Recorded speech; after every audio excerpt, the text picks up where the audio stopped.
we've really taken the advantage of both sides of that brewing equation and put them together to make something great. You're bringing another element in, so you're taking a beer, a recipe, and depending on the type of barrel, what was in the barrel, the amount of time it spends in the barrel, making that call for when it's just right. All right, talk to me about collaborations. Well, I think what's cool about craft brewing right now is this networking that's happening. Brewers coming together, sharing ideas, sharing what they do, how they make their beer. Every collab that I've been a part of, I've learned a lot, and I think that kind of sharing and visiting with other brewers, talking to them, looking at the ingredients used, the techniques, everything else, you take a lot away, and I think that everybody benefits. So SAVOR to me is all about raising the profile of beer, and now it happens to be it's craft brewers who are doing that. It's, I think, the premium event in the country.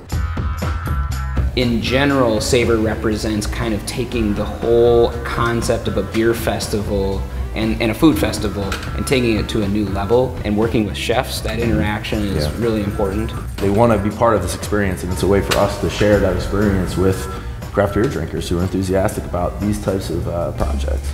Immediately there was some chemistry there as far as we were on the same page relative to what we like in beer and where we would want to go with a project like this. Graduated cylinders on the table, we have samples of all the beers. You got to start somewhere.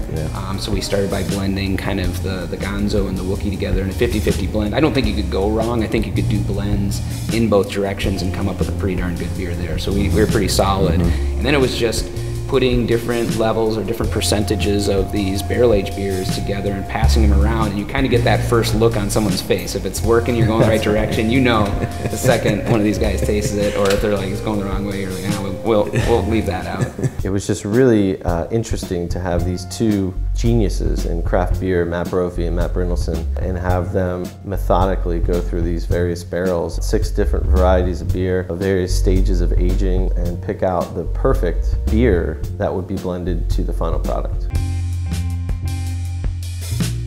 We're going to make a fresh, hoppy, explosive beer combining Gonzo and Wookiee. Then we're taking a different beer that wasn't hop assertive, that was aged for over a year in a barrel, and infusing those characteristics together. I'm a huge fan of Wookiee Jack, and of course we have Gonzo, and take the essence of these 2 beers, and in fact what we're really doing is brewing both of these beers, combining them, and then of course blending the barrels in. I think if a collaboration raises the profile of craft beer as well as the 2 breweries, I think it's a cool thing. In terms of the name, I love the name. Hydra Cuvee, this notion of the lion represents the British side of our brewery, which is myself, and the bear, the California side, which is my partner Adam. And there's a dog all of a sudden, a flying dog no less. Cuvée is a term for a blended beverage, sometimes wine, sometimes beer.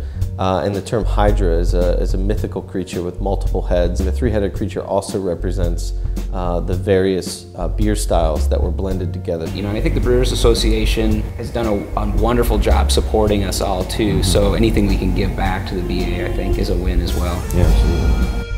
I think anytime you get the collective experience of a Matt Brophy from Flying Dog and a Matt Brynildson from Firestone Walker, anytime they can put their heads together to create a beer, it's going to be a winner. And it's going to be something like you've never tasted probably before in craft beer.